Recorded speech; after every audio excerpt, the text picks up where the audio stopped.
Good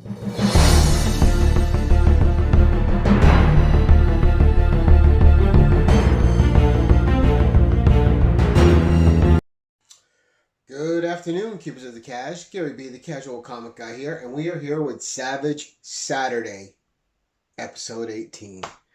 All right, and today, another special book, a Marvel Comics super special featuring the Savage Sword of Conan, and it's the super special number 2. All right, and throughout this review, I'm going to be putting art over here, and we're going to have some fun with this. Again, this is going to be a fun one to review. Really good read. Loved everything about it. Again, written by Roy Thomas. I'm already biased. I love Roy Thomas. John Buscema art. You can't go wrong. Earl Norham cover. One of the classic sci-fi, fantasy, high fantasy, low fantasy. Just a great all-around artist. Unfortunately, he passed in 2015, I believe. But he was a superstar of talent, and he had something like 40, 46, 47 different covers that he did for Savage Sword of Conan alone, not counting this issue right here. So he had a lot of work at Marvel, Earl Norham as an artist, doing cover spreads, and just amazing. Some of the most beautiful covers you'll ever see. But anyway, we'll be showing you that. So again, I said cover art, Earl Norham. Interior art, John Buscema, Alfredo Alcala. All right, Alcala inked a lot of John Buscema's stuff. They have a whole history. John Buscema actually didn't care too much for Alfred Alcala's inking of his work, but that's a whole nother story, and a whole lot of things that happen with that. Of course, I already mentioned it. Written by the incomparable Roy Thomas, one of the all-time best, in my opinion, a really untouchable writer to me. Someone that is going to be a part of comic writing history forever, and not just because of Conan, because of all the titles he touched at Conan, because of his editorial decisions, just everything he did. He was one of the building blocks of Marvel in the heyday, him and Stan the Man Lee, and I don't think Roy Thomas gets enough credit for that. This this comic here, this magazine, features a story called Revenge of the Barbarian. Now, what this is, and it was something that I already told you guys Roy Thomas does wonderfully well, is he adapts other Robert E. Howard stories into a Conan tale. This is not originally a Conan tale, but man, does he make it feel like one and fit like one, while being true to the original source material. What's the original source material? Glad you asked. The original source material is Black Volmia's Revenge. It's an Irish pirate story. And if you've read it, and you've read this adaptation, you know that Thomas stays true to that story while placing it in the Hyborian Age and making it a Conan tale. The story beats are there. The main gist of the story isn't changed at all. You're transplanting one character for another, adding some embellishes and adding some character moments, and it's just beautiful. It's a work that just congeals together so nice. A tightly woven tapestry of an adaptation into a different age, and the great thing about it is you can read Howard's original Volmia tale, and you can read it as Conan, and you can enjoy them both for what they are. Even though they're hitting the same beats, they're both great tales, both great stories. But let's get into this. Now, I'm going to talk about this. I'm going to try not to spoil it. The whole purpose of these is to introduce to you guys stories that are worth investing in, or stories that you may want to skip out on that aren't worth the time. This one's definitely worth your time. This magazine here, the Marvel Comics Super Special number 2, you can get off eBay for about $13, $14. Had original cover price of $1.50 back in 1977. It is just a fantastic read. It's an awesome product of its time. Has a couple dated references in it, but it's still amazing. And this thing has a little bit of all the tropes that you want in a story like this. Okay, it's a tale of revenge, it's a tale of treasure, it's a tale of survival, and it's a tale of uneasy alliances, lives bargained, treasures promised, traps set, changes of heart, team ups that you wouldn't anticipate, and an outcome that you couldn't see. So just really a little bit of everything in this Savage Tale. Something that you want. It's something that Roy Thomas. I'm always going to tell you how good Roy Thomas is because he's that good. So you better listen. Roy Thomas is amazing. John Buscema is amazing. Alfred Alcala is amazing. The colorist in this book is uh, Marie Severin, who was another phenomenal talent at Marvel that is slept on by people. She was fantastic. She did a lot of great work there. She was heavily influential on the Conan on some of the Conan work, but mostly Kull. Her and her husband John did a lot of work on Kull the Destroyer, Kull the Conqueror. Amazing stuff. Another talent you guys should pay attention to from back in the 70s. That's absolutely fantastic. All right. So, our story begins. Conan is on his ship. This is during his pirating years. And he's just coming out from below decks. And he's the last man standing, so to speak. His crew's all passed out. The night before, they had accosted another ship. They slew the crew, and there was no treasure aboard. All there was barrels and barrels of wine. So they had a night of drunken revelry and celebration, and they're all passed out. Conan is the only one standing. His lookout, which he left in charge to keep an eye on things, is passed out. And that's of great alarm to Conan. You know, he was okay with his crew celebrating, especially after how hard they fought. But when he goes to the crow's nest to see what's going on, or not the crow's nest, but anyway, the lookout post, he sees a Zingaran ship coming towards them. He tries to rouse his crew. His crew is too drunk, too passed out to be awoken. They're boarded by the Zingarans and slaughtered to a man except for Conan. His crew dies mostly in their sleep, and he's taken aboard. And this is where he meets Don Castillo. Now, I'm sorry, Don Castillas. And this is a guy he's heard of before. A guy who used to go by the name of Bascus the Butcher. All right, and this guy has a reputation for being ruthless. He slew a village, women and children alike, burned it, pillaged it, and moved on. And this is where Conan had learned of Dom Castillas. I can't say that name today for some reason.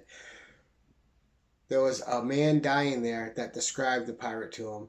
Then Conan met a deserter from Dom Castillas who also described him. So Conan knows exactly who this guy is when he is brought into the captain's quarters to be interrogated.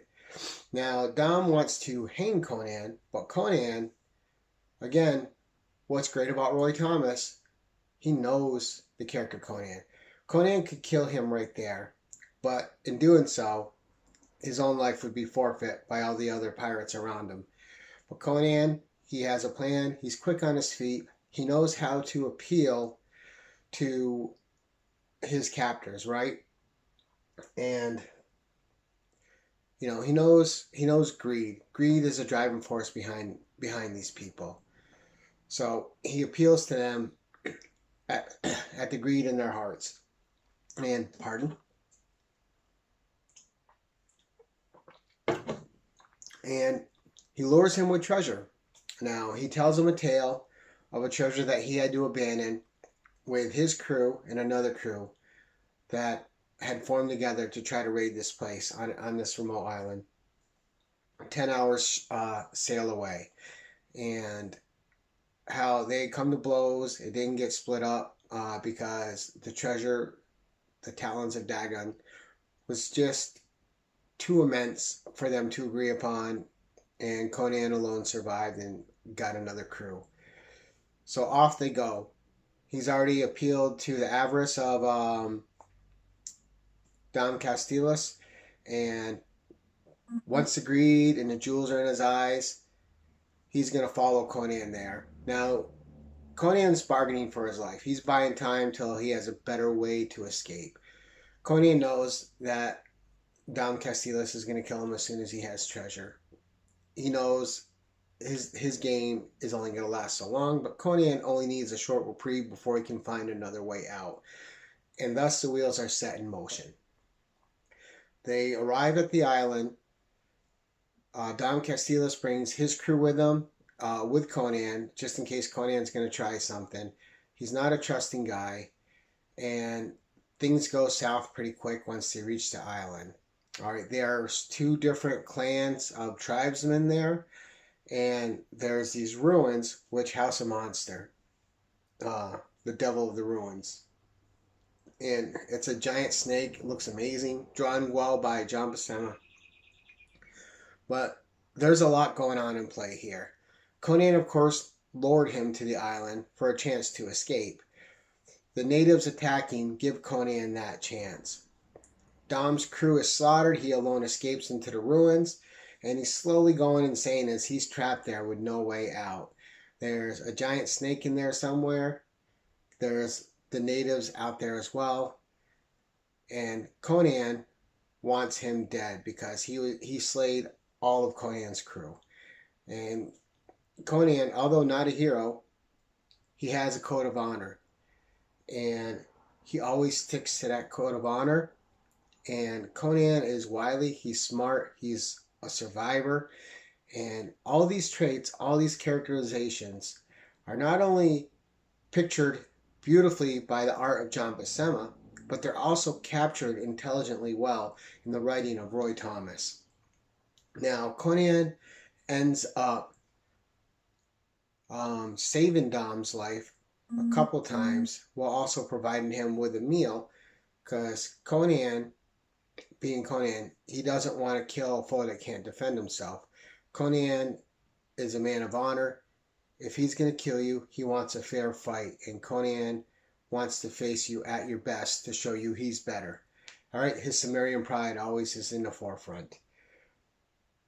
Circumstances happen. The two have to team up, and I don't want to go much into it from there because this is a read you should pick up. Now, there's an uneasy alliance. You get to learn some secrets of Dom Castilas.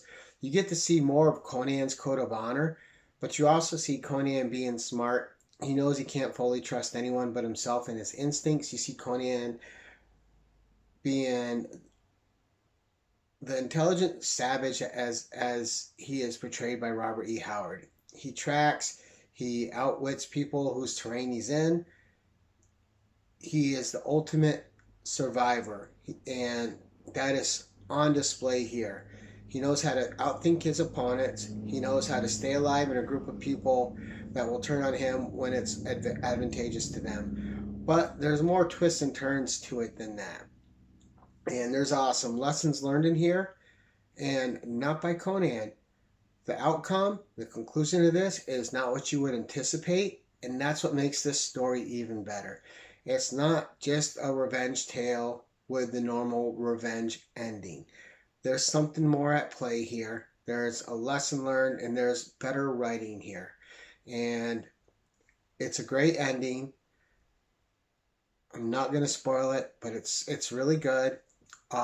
Without sacrificing the character of who Conan is, it actually embellishes the character of who Conan is and displays his Sumerian code of honor better than most writers have ever done. It's just absolutely amazing. So great story, and we're gonna give the story an A+. Again, adeptly written by Roy Thomas. We're gonna give the art an A-. This is good John Buscema.